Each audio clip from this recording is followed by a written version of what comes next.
If history were but a dream, then has China ever awakened? China, who first called them by that name? The heavens, the earth, or did they name themselves? A civilization that has never been truly broken, a dream that has never been fully at rest. While the ancient world was forged in wars of faith, China was woven by the dreams of emperors, those who never ceased to long for eternity. Fragmentation, and then union, and then fragmentation. And yet, no matter how many times it swayed, China remains China unchanged, in essence through 1,000 years. Tonight, I will walk with you into sleep, to explore the philosophy, and the loneliness, of an empire that never truly sleeps. 1. Opening. Philosophy does not arise from nothing. It is the echo of human beings, facing their circumstances. A striving to understand the world, bound by the constraints of history, society, and nature. To grasp the roots of ancient Chinese philosophy, we cannot separate it from the land it came from dynasties long gone, from shifting seasons, from rich plains and rugged mountains. These were the conditions that shaped the ancient Chinese spirit. A people weighed by the burden of agriculture, driven by the desire to rule wisely, and forever haunted by the memory of heaven. 2. Nature, the landscape of thought. The natural world of ancient China looked vastly different from today.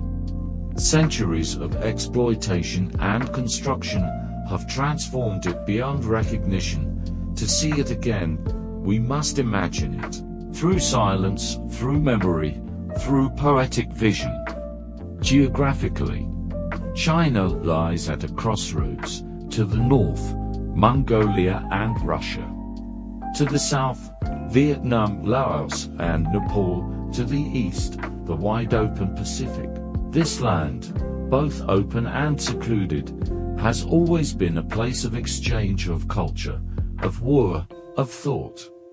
Among its sacred mountains, Mount Tai stands supreme, not just a scenic wonder, but a place where emperors ascended to commune with heaven, and where Confucius and Du Fu left their marks.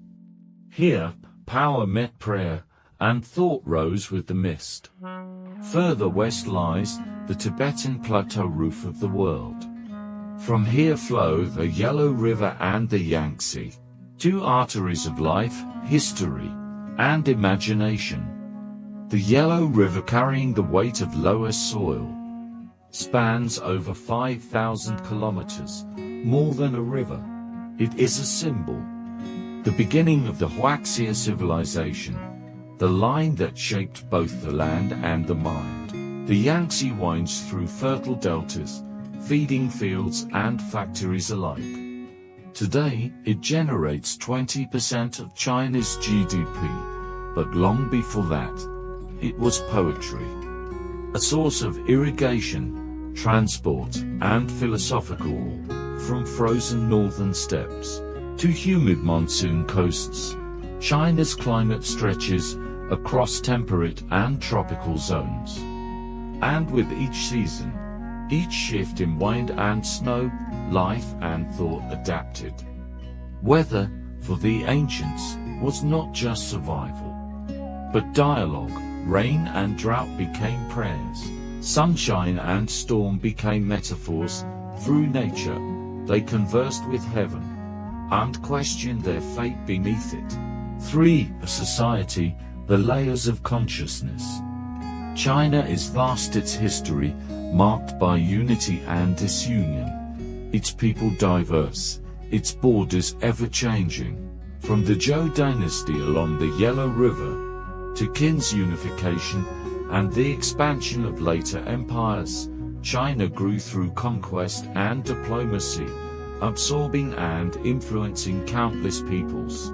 The Han majority came to dominate, but beneath that name were layers of identity, woven from rivers, mountains, and migrations. China embodied the Asiatic mode of production, with agriculture at its root, and village communes at its core.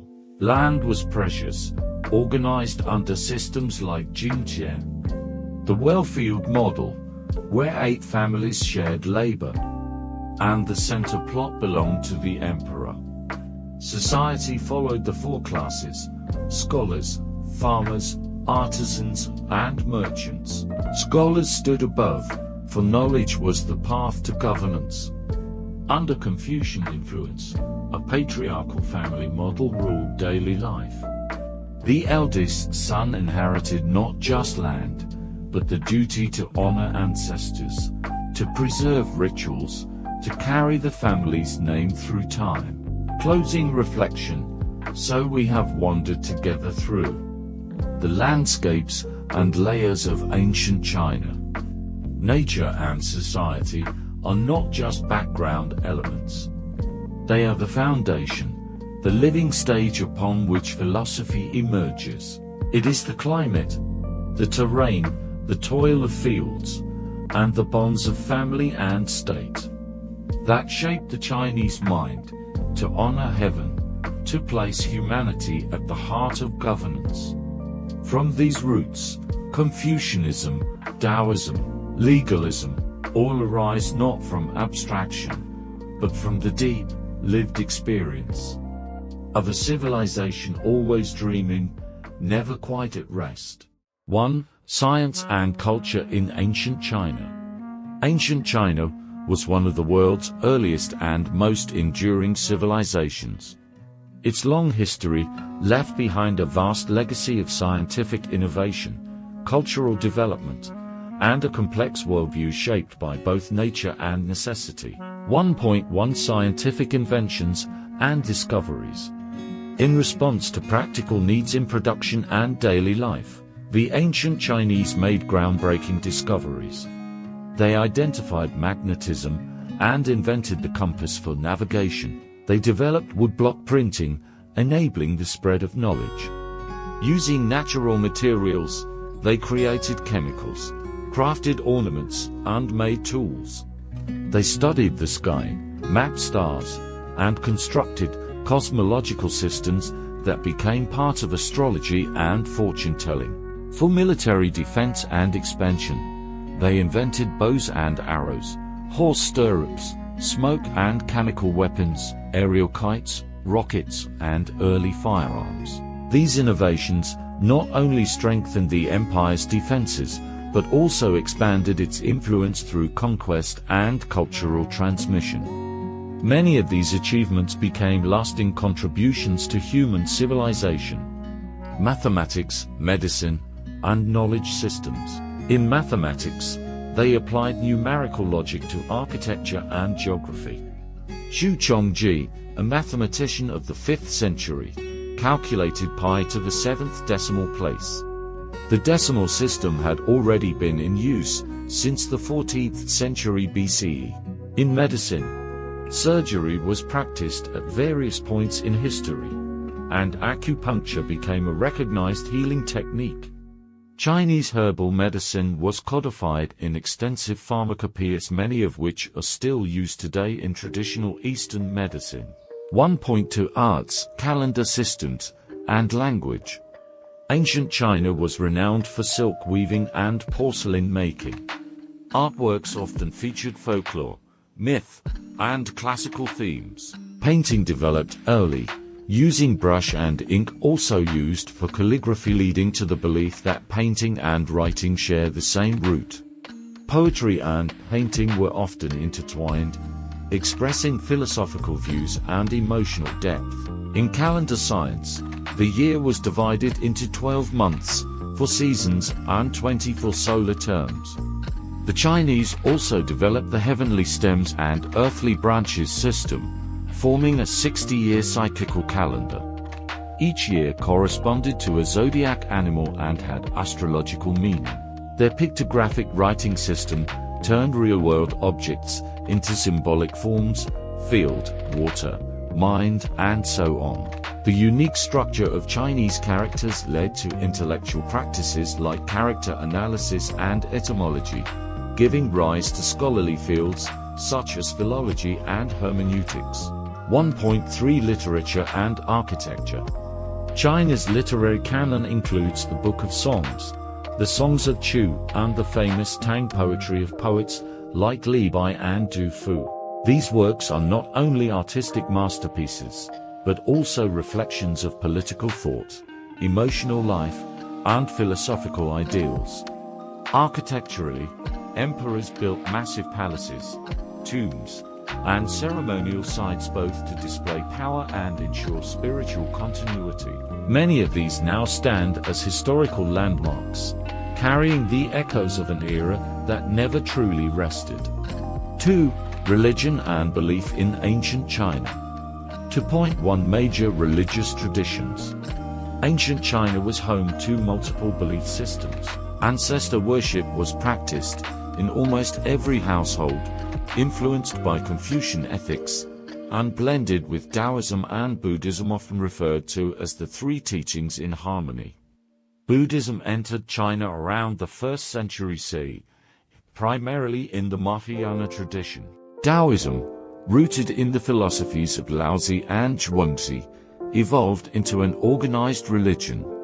Christianity and Islam also entered China via the Silk Road and Western contact, though their followers remained minorities.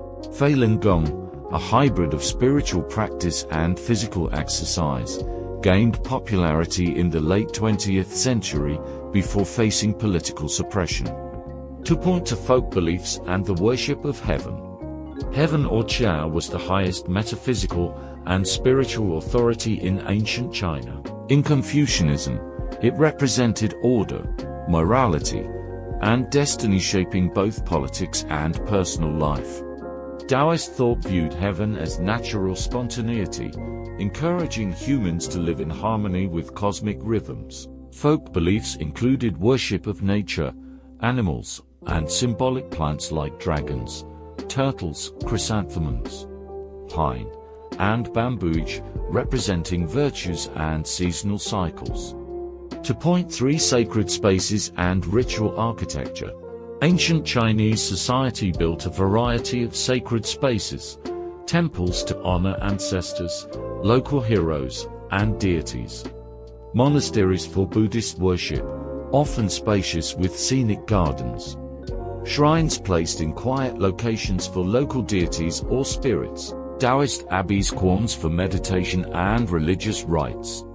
Hermitages AMS for private worship or monastic retreat. Grand tombs were constructed by emperors and nobles during their lifetime, often accompanied by treasures and even human sacrifices, believing that life continued after death. These spaces served both the living and the dead, reflecting a culture deeply rooted in spiritual continuity and reverence for ancestry. Science, culture, and belief. 3 intertwined threads form the intellectual and spiritual fabric of ancient Chinese civilization. In every invention, painting, and prayer lies a worldview. Here, philosophy did not arise in isolation. It grew from daily life, from rituals and poems, from stars and soil. To understand ancient Chinese thought is not merely to study texts, but to listen to how they lived, how they believed, and how they dreamed, even in silence. From rivers and mountains to written scripts, from sacred rituals to stars in the night sky, ancient China emerges not merely as a civilization, but as a way of seeing the world.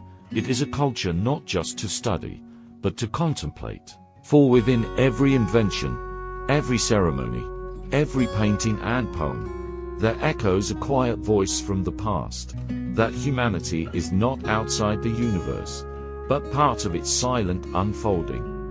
And so, to explore Chinese philosophy is perhaps to begin exploring ourselves. Within a world that is old, yet never truly asleep. Good night everyone, love you.